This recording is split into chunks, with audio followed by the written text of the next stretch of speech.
Bonjour tout le monde, bienvenue sur Impulse. Je nous sers un café ou un thé et c'est parti pour l'épisode du jour.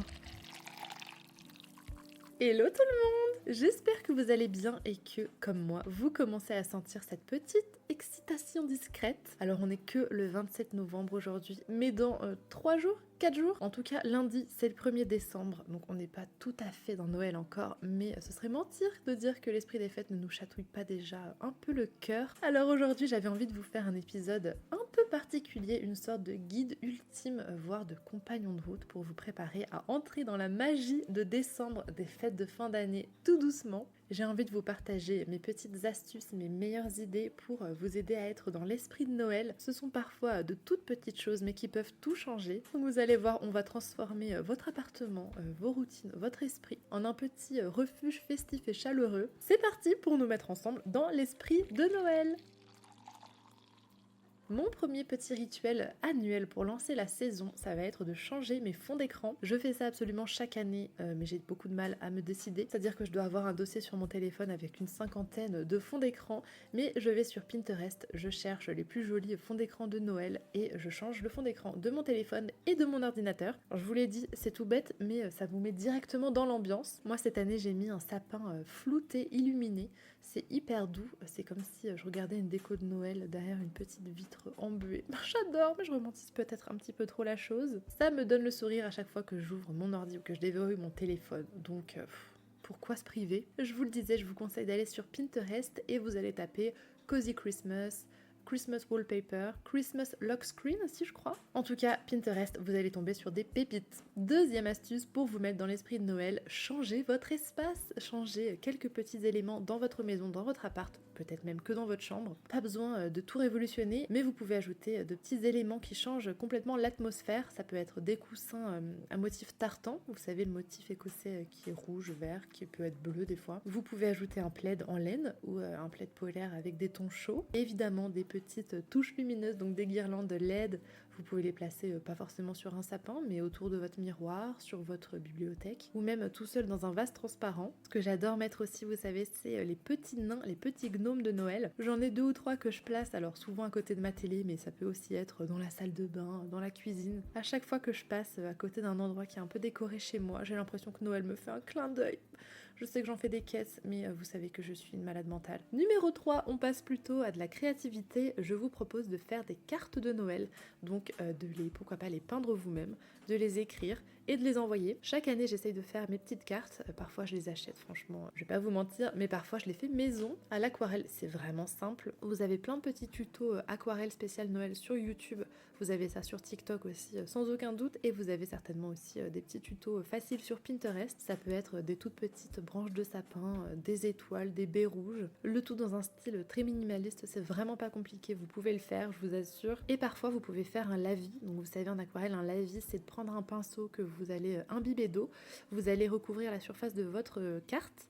Et ensuite, vous allez prendre des petites couleurs qui vous plaisent. Donc, je sais pas, pour Noël, sans aucune originalité, on va dire vert, rouge et jaune. Et vous pouvez mettre des petites touches comme ça partout de ces couleurs. Ça fera son petit effet, j'en suis certaine. Et c'est quand même une activité trop cool à faire à l'approche des fêtes de fin d'année. Autre petit conseil pour se mettre dans le mood de Noël, faire évidemment un marathon de films de Noël. Je pense qu'on a tous dans notre famille le film de Noël qu'on regarde en boucle et en boucle. Chez nous, et en particulier avec mes sœurs, c'est le Pôle Express qu'on regarde absolument chaque année. Et que je crois, je suis allée voir au cinéma quand j'étais toute petite. Je me demande si c'était pas genre en 2004, un truc comme ça, donc j'avais 5 ans. On le regarde encore avec les étoiles dans les yeux, les chansons sont absolument magnifiques. Souvent nous on le regarde le 23 décembre, mais l'année dernière ou l'année d'avant, je sais plus, ma sœur nous a fait une infidélité, ce qui fait que je vais peut-être le regarder plus tôt cette année et pas forcément attendre le 23, sachant que ça ne vous étonnera certainement pas, mais moi ça me dérange pas de le regarder une fois par semaine. Dites-moi si vous connaissez le Pôle Express, dites-moi si c'est un film chouchou pour vous, mais il a ce côté magique, un peu mélancolique. En tout cas, les chansons sont trop belles encore une fois et ça nous embarque à chaque fois. Je sais qu'il y a certaines personnes qui ont peur de ce film parce qu'il y en a qui pensent que ça fait un peu des visages ultra bizarres. c'est pas faux, mais on va faire abstraction. Là-dessus, je vous conseille une petite routine cinéma du dimanche soir où vous allez fermer les volets, vous allumez les guirlandes, vous allumez une bougie, vous faites du popcorn, une bonne boisson chaude et zou. J'ai aussi envie de vous faire une recommandation de série pour la fin d'année sur Netflix. Vous avez Dash and Lily, c'est littéralement le mood de Noël en une série. On est à New York, on suit un garçon et une fille qui s'échangent des messages dans un carnet interposé qui cache dans une sorte de librairie un peu magique. C'est hyper poétique, c'est drôle, c'est parfaitement dans le thème, j'adore. Et je regrette tellement qu'il n'y ait pas de saison 2. Cinquième petit conseil, vous plongez dans un calendrier de l'Avent. Alors je vous en parlais la semaine dernière, moi cette année j'ai craqué pour un calendrier de l'Avent un peu original puisque c'est un livre avec 24 chapitres. Je crois que c'est les enquêtes de l'Avent ou les enquêtes de Noël. En tout cas, voilà, allez voir l'épisode de la semaine dernière, je vous en parlais. C'est trop bien puisque ça mêle la lecture à l'ambiance de Noël, donc que demande le peuple. Et c'est une belle alternative pour ceux qui aiment pas trop le chocolat puisque ces gens-là existent. Moi-même j'aime pas trop le chocolat, j'avoue, sauf le chocolat ultra sucré, mais bon, est-ce que c'est vraiment du chocolat? Après c'est faux, j'aime le chocolat très noir aussi. Mais bon, ça n'est pas le sujet. Je trouve ça tellement cool, un livre calendrier de l'Avent de Noël pour vous faire un rituel quand vous voulez, soit le matin, votre café à la main, soit le soir, soupe miso à la main. Encore une référence à mon épisode de la semaine dernière. J'arrête de forcer avec la soupe miso, mais le soir, ça peut être juste sur votre canapé avec votre petit plaid en tartan. J'imagine qu'à l'heure où sort cet épisode, vous avez déjà votre calendrier de l'Avent, donc n'hésitez pas à me dire pour lequel vous avez opté, ça m'intéresse énormément. Numéro 6, j'ai noté de créer sa petite wishlist pour Noël. Je sais pas comment ça se passe chez vous, mais moi j'ai une famille très impliquée dans les wishlists de Noël et souvent c'est ma tante ou ma mère qui vont demander à tout le monde d'envoyer leur wishlist. D'ailleurs, j'ai toujours pas fait la mienne. Dites-moi si un épisode wishlist de Noël vous intéresserait, si je vous partage, vous savez, quelques petites choses qui me feraient plaisir d'avoir à Noël. Puisque moi, j'ai une note sur mon téléphone qui s'appelle plus ou moins wishlist et c'est absolument magique puisque ça me sert à deux choses. D'abord, à me faire plaisir quand j'ai envie de m'offrir quelque chose de manière réfléchie, mais aussi à donner des idées quand quelqu'un me demande qu'est-ce que tu veux à Noël, qu'est-ce que tu veux pour ton anniv. Je mets absolument tout dedans, que ce soit un coffret de thé qui coûte rien à un truc qui me fait plaisir. Je pense à un réveil simulateur d'aube que je voulais depuis un moment qui coûte super cher, que finalement je pense pas ni m'offrir ni me faire offrir. Mais bon, c'est pour vous dire que il n'y a pas vraiment d'échelle de valeur dans ce que je mets là-dedans. Franchement, ça m'aide à consommer moins, mais mieux. Vous savez que c'est quelque chose que j'aime, c'est mon petit luxe à moi de n'avoir que des choses de qualité entre guillemets plutôt que d'accumuler plein de petites. Et je vois aussi cette liste comme une sorte de mood board de mes envies du moment et franchement je sais pas, j'adore cette liste. En tout cas faire sa petite liste au Père Noël, je pense que c'est quand même un truc cool à faire à l'approche des fêtes de fin d'année. Ensuite j'ai envie de vous parler de pâtisserie. Bon, vous savez que je suis nullissime en pâtisserie, mais je pense pas qu'on puisse mentionner Noël sans parler de pâtisserie, donc j'ai envie de vous partager 3 recettes chouchou relativement simples. D'abord les sablés de Noël avec seulement 3 ingrédients, donc 250 g de farine, 125 g de beurre mou, 100 g de sucre. Vous mélangez tout et vous prenez vos emporte-pièces pour faire de jolies étoiles, de jolis sapins, de jolis bonshommes de neige. Alors le principe de ces sablés c'est qu'il y ait seulement que 3 ingrédients, mais si à l'intérieur de la pâte vous pouvez rajouter de la cannelle ou du 4 épices, c'est évidemment un petit plus. Vous pouvez faire ensuite des cookies au chocolat façon sapin qui dégouline. Vous prenez une base de cookies classique, désolée pour le coup j'ai pas la recette de tête, et à la sortie du four vous déposez un morceau de chocolat blanc au centre qui va fondre doucement. Ça fait comme de la neige fondue, c'est trop mignon. Et troisième petite recette, cette fois-ci à boire du chocolat chaud maison au lait d'avoine avec du chocolat noir. Donc là vous prenez votre petite casserole, vous faites chauffer votre lait d'avoine et vous faites fondre à l'intérieur 2 carrés de chocolat noir, une petite touche de sirop d'érable, une pincée de cannelle ou de sel de mer, ou les deux, et vous allez voir, c'est incroyable. Autre petite idée pour se mettre dans l'ambiance de Noël, encore un calendrier de l'Avent, mais cette fois-ci à faire pour les autres. Vous pouvez par exemple prendre une jarre et écrire 25 petits mots doux sur des petits papiers. Ça peut être des mots doux, ça peut être une citation, un compliment, un souvenir. Ça peut être une trop bonne idée de faire une petite jarre de souvenirs. Vous mettez ça donc dans votre petite jarre avec une étiquette Ouvre-moi, comme dans Alice au Pays des Merveilles. Vous pouvez glisser des petits chocolats ou des petits bons, vous savez, plutôt en amoureux, ça j'imagine, bon pour un massage, bon pour un restaurant, bon pour un petit déj au lit. C'est absolument pas coûteux, c'est hyper mignon, c'est plein de sens, donc c'est tout ce que j'aime personnellement, je sais que vous aussi. J'espère que j'aurai offert le mien à mon chéri avant qu'il écoute cet épisode, mais normalement c'est prévu. Ensuite, pour se mettre dans le mood des fêtes, rien de mieux qu'une session de self-care hyper sensorielle. Vous savez que je suis accro aux petits rituels ultra sensoriels, donc qui sentent bon, qui font du bien aux mirettes, cette expression mon dieu. Une petite crème pour le corps qui sent bon. Moi je vous ai parlé de la mienne au cacao, je crois que la marque c'est Palmer's. Je suis pas sûre qu'on la trouve en France, moi je crois que la mienne je l'avais achetée soit à New York, soit à Montréal, soit à Londres.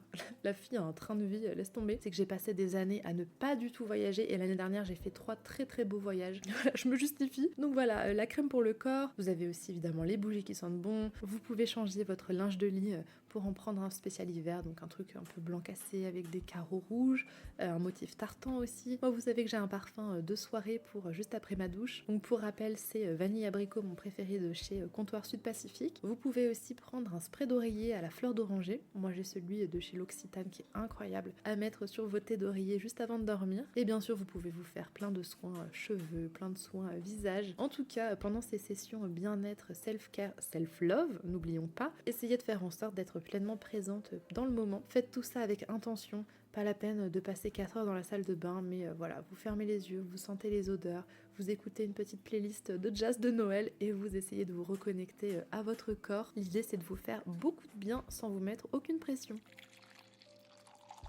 Autre chose que j'adore faire à l'approche des fêtes de fin d'année, et j'espère y aller après-demain pour tout vous dire, c'est d'aller voir les vitrines des grands magasins. Alors j'imagine que selon où vous habitez en France, ou ailleurs d'ailleurs, je ne sais pas d'où vous m'écoutez, mais c'est peut-être pas hyper simple de vous déplacer dans une très grande ville qui propose des vitrines à Noël, mais généralement même se promener dans un centre-ville ultra local, c'est déjà très charmant. Vous pouvez regarder les décorations de Noël, il y a quand même souvent des petites boutiques qui font de très jolies vitrines. Moi c'est vraiment ma passion, mais tellement ma passion.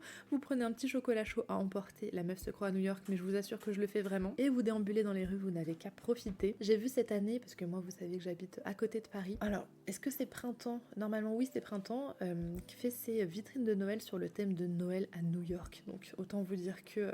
c'est dans le mille pour moi. De la même manière, j'imagine que vous avez plein de marchés de Noël autour de vous. Donc ça aussi, même si ça fait du bien d'être bien au chaud à la maison, parfois prendre un petit bain de foule, ça fait trop du bien, surtout quand on sent que tout le monde est là, hyper joyeux. Ça sent la clémentine, ça sent le chocolat chaud. Que demander de plus, franchement? Et enfin, j'ai envie de vous parler de cette petite tradition que je fais chaque année, puisque pour moi, l'esprit de Noël, c'est avant tout un truc très familial. J'ai tendance à regarder les albums de famille au moins une fois par an. Alors je sais qu'il y en a qui sont parfois très seuls à Noël ou que Noël rend triste tout simplement. Donc quand je parle de famille, c'est pas forcément de famille, puisque ça peut être un poids et je l'entends parfaitement, mais se replonger dans des photos, dans des bons souvenirs avec une famille que vous vous êtes créée, avec vos amis, avec vous-même aussi. Vous pouvez en profiter pour appeler quelqu'un que vous aimez, pour parler d'un souvenir. Mais voilà, j'ai quand même envie d'avoir un mot pour vous. Si Noël rime avec solitude ou avec tristesse, vous inquiétez pas, c'est bientôt terminé. Je peux complètement le comprendre. Dites-vous que ça ne dure qu'un temps. N'hésitez pas à venir m'en parler si ça vous dit.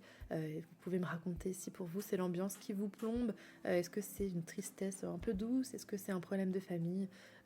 Vous pouvez venir vous confier si vous voulez. En tout cas, je pense avoir fait à peu près le tour de tout ce que je fais pour me mettre dans l'ambiance des fêtes de fin d'année. J'espère de tout cœur que cet épisode vous aura permis de basculer du mois de novembre vers un décembre lumineux, joyeux et dans l'ambiance de Noël. Comme d'habitude, on cherche pas l'extravagance, on cherche pas la perfection non plus, juste les petites choses qui font scintiller le quotidien.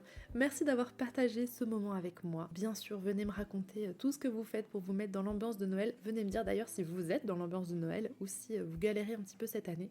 Moi franchement, je sais pas si c'est parce que j'ai commencé les films de Noël un peu tôt ou si c'est parce que je suis tout simplement complètement timbrée, mais j'ai l'impression de vivre dans un film de Noël. J'ai l'impression que tout le monde est hyper enthousiaste cette année. Dans ma ville et dans les villes aux alentours, les décos de Noël ont été mises ultra vite, genre vraiment 3-4 jours après Halloween. Donc écoutez, ça me ravit évidemment. Je vous laisse ici, je vous dis à très vite pour un nouvel épisode. La semaine prochaine, je serai à Vienne, donc pensez à moi. D'ici là, prenez soin de vous, laissez entrer la magie de Noël chez vous. Je vous dis à la semaine prochaine, ciao! Merci d'avoir écouté cet épisode. S'il vous a plu et que vous avez envie d'en discuter avec moi, n'hésitez pas à m'envoyer un message sur Instagram @StephenDuarte de Freitas. Je suis toujours trop contente d'avoir vos retours. Abonnez-vous au podcast pour ne rien manquer des prochains épisodes et laissez un commentaire ou 5 étoiles sur votre plateforme d'écoute, ça m'aide toujours énormément. À la semaine prochaine!